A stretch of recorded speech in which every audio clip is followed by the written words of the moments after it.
Então, pessoal, não sei se vocês repararam que nessa época do entretenimento, da internet, muita coisa suja também na internet, né? As pessoas de fato estão subjugadas pela inteligência artificial, posso chamar assim, pela era da informação. E isso tem feito muita gente esfriar no desejo da leitura bíblica, do estudo.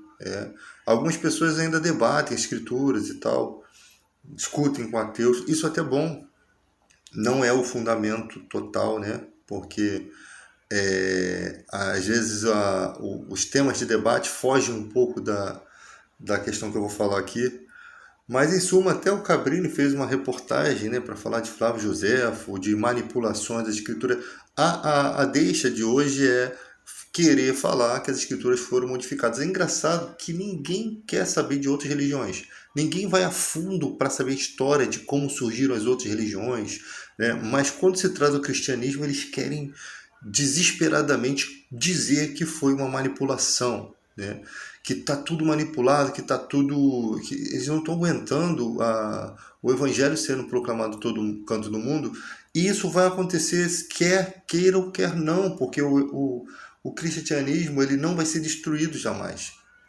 Ele sempre vai ter um rebento e vai ressurgir, porque Jesus veio para reinar, e isso já está escrito lá atrás, que o seu reino é eterno. Então o feito na cruz dele foi só o início. Então o que acontece? Esse tempo, essas tipo suposta perseguição de que a Bíblia é uma mentira, isso aqui está errado e tal, pessoas usando supostas verdades, como eu falei aí, de pessoas conhecedoras do hebraico, mas quando vai falar de inferno, o inferno não existe. Mas eles não argumentam dentro do que está escrito no Apocalipse sobre o lago de fogo que arde em enxofre. Eles sempre argumentam nas frases de Jesus sobre o inferno, né? Apesar que na parábola das 10 virgens ele fala, né, que o inferno lá apartava de mim para o lago de fogo, para o fogo eterno que foi preparado para Satanás e seus anjos. Ele faz uma citação direta ao lago de fogo. Eu acho que é a única citação de Jesus sobre o lago de fogo que passa às vezes despercebido, porque as pessoas não têm lido a Bíblia e a gente esquece desses textos quando na hora de argumentar. Mas Deus está sempre nos inspirando a dizer o caminho, né? Então, tudo isso vai forçar a igreja a fazer o quê? A aprender. Por quê? Por duas questões. Uma pela oração de Jesus, que ele disse, santifica-os, Pai, santifica-os na verdade, a tua palavra é verdade. Ou seja, a oração de Jesus ela é atendida. A palavra ela tem poder de santificar o homem. E ela nunca volta vazia. O que você fala para um ateu hoje, ele pode não se converter hoje, mas só a oportunidade que a gente está tendo de dialogar e aproveitar essa oportunidade, você já está lançando a semente. Mesmo que ele negue, renegue, relute, essa palavra vai dentro do espírito, não adianta, ela nunca volta vazia. Se envolver com o cristianismo é isso. E parece que Deus está dando essa chance, né? A gente pensa que nós pensamos que estamos perdendo a batalha, na verdade estamos ganhando. Porque isso vai fazer com que a igreja cresça no conhecimento. E por que cresce na graça? Porque a palavra tem poder de santificar, seguindo a orientação do pedido de Jesus. Santifica-os na verdade, a tua palavra é a verdade. Ou seja, Jesus preparou uma estratégia para que o conhecimento nos santificasse. O momento que você está preso no conhecimento, estudando, você está pensando em ainda ser cristão. Então, você está lutando contra as suas fraquezas da carne, e o Espírito Santo, por outro lado, está ajudando nas suas fraquezas, te conduzindo nisso tudo aí, é uma obra, né, do Espírito Santo. E ali você percebe que essas discussões elas têm um motivo. Cara, como que nos dias de hoje você vê um pastor mirim supostamente falando em línguas, tudo desengonçado, falando em inglês, aí quando ele vai num debate com pessoas, né, pessoas podendo ser cristão às vezes, mas a pessoa que tem a razão, né? Que se guia pela razão, que não é desprezado a inteligência humana. O cara fala, não, eu não posso falar inglês no culto. Cara, pra que eu vou falar inglês no culto de forma desordenada? Ele simplesmente estava querendo passar por um cara que estivesse orando em línguas e fala um monte de coisas absurdas na mente dele ele não está achando que está falando em línguas, porque ele sabe muito bem, ele não é uma criança, Ele é um jovem, mas ele não é ele não é tão assim, com falta de inteligência para entender que o que ele está falando são coisas que vêm na cabeça dele aleatoriamente. E vai falando e tal. Então, algumas igrejas usavam isso para fazer as pessoas mover a língua, acreditando que quando elas faziam isso era fé e elas receberiam o Espírito Santo naquele momento. Como se fosse um ato de fé, você vai movimentando a língua. A Igreja da Internacional da Graça fez muito isso, tá?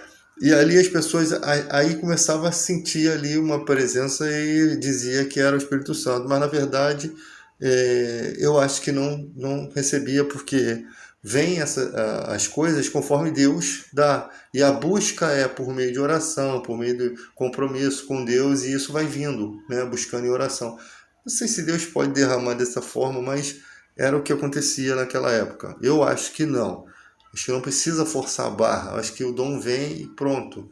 Mas buscar é orar, pedir a Deus, interceder e tal. Você sempre buscando aquilo, vivendo, buscar para um propósito na igreja, não para um propósito pessoal, né? Buscar para um propósito de edificação da igreja.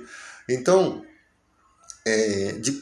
para isso que a igreja tem que crescer, porque a gente está vendo uma igreja muito infantil. Uma igreja que lota para ouvir uma criança falando um monte de coisa. E isso, pior, vocês que estão comparecendo nesses cultos, vocês estão infamando o caminho do Senhor. Vocês estão difamando. Assim, o mundo aqui fora está vendo, cara, que loucos. Eles não conseguem raciocinar que aquilo é uma criança que está falando coisa aleatória, que não tem nada de espiritual aquilo. E eu já ouço falar de pessoas, né? Até da minha família mesmo aí, ó, tem pessoas que acreditam em falsos profetas. Pessoas que dizem que a pessoa está com câncer e a pessoa não está. Pessoas que dizem que os outros estão fazendo feitiçaria para você e a pessoa não está fazendo nada, e mesmo que tivesse, não pega. Contra Israel não vale encantamento, está escrito. Tipo assim, não tem força contra quem serve a Deus. Então, tipo assim, essas pessoas não entendem as regras de um profeta. Profetas, antigamente, se errasse uma profecia, era apedrejado. Esses caras erram inúmeras. Sabe quando é que a casa vai cair?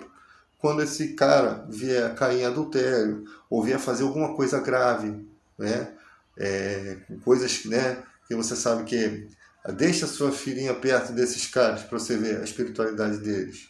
Então, quando começa a acontecer coisas nesse sentido, aí sim, aí a pessoa acorda. E quando acorda já é tarde, porque ele já viveu em desunião com a família. Porque esse tipo de gente só causa discórdia. Eles não foram chamados por Deus. Pelo contrário, se não foram chamados por Deus, são conduzidos pelo diabo. Não tem nada de Deus. Eles sabem muito bem que são portadores da confusão. Esses são os piores tipos de pessoa que você tem que ter perto de você.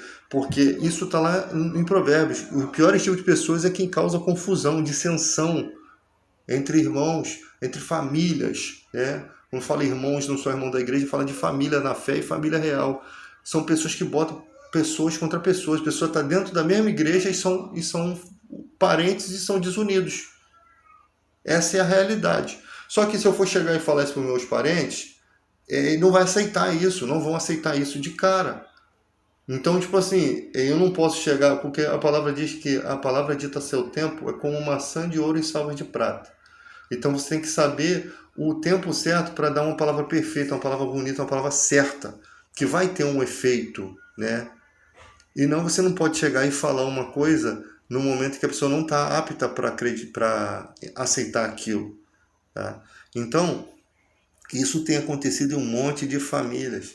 Eu conheço muitas pessoas que se dizem pastores, mas só estão se importando em construir igrejas, né? Fazem até coisas boas, fazem coisas boas, mas não tem chamado. Fazem igrejas para ganhar dinheiro, fazem igrejas para depois parar de trabalhar e ficar só recebendo do dízimo. Essa é a realidade. Porque aqui fora, salário mínimo 1.300, escala 6 por 1, esses caras querem correr desse tipo de coisa. Então eles vão ajeitando o pezinho de meia deles, né, e transformam a igreja em uma empresa, em alguma coisa que traz benefício. Então isso é natural do ser humano, tentar se beneficiar. Quantos livros você vê aí que tem muitas coisas mentirosas, autobiografias com mentiras, né? A pessoa escreve a história dela com um monte de mentira, escreve a história dos outros com um monte de mentira também, né? Biografia dos outros, escreve um monte de asneira e isso tudo por dinheiro. A mentira dela tem um intuito, né? Ganhar dinheiro. Isso você vê todos os dias na internet. Pessoa que uma hora diz que é feiticeiro, outra hora diz que é crente, outra hora diz que é judeu, né? Vocês sabem muito bem de pessoas que eu estou falando. Então, simplesmente depois, no final de tudo, ainda fala que ganhou dinheiro com isso, que foi por dinheiro. Pelo menos teve a sinceridade. Mas que não precisava disso tudo. Às vezes o cara é inteligente, foi como eu já relatei aí nos comentários com essas pessoas. Vocês são inteligentes, vocês não precisam disso. Vocês poderiam ter tudo isso sem precisar fugir do país, argumentando tranquilamente, bonito, sem precisar dizer que é isso, é aquilo, ou se passar por isso. Dá a impressão que esses caras gostam de. Isso é uma espécie de soberba, né? O cara se sente o espião, se sente o líder, né? O cara que vai fazer a diferença e depois fica aí, fora da sua nação, sofrendo e dizendo que está feliz, mas não está, né? Perde um monte de coisa, né? De verdade você ir, vir, visitar parentes e tal. E aí depois vai ver uma vida frustrada por aí.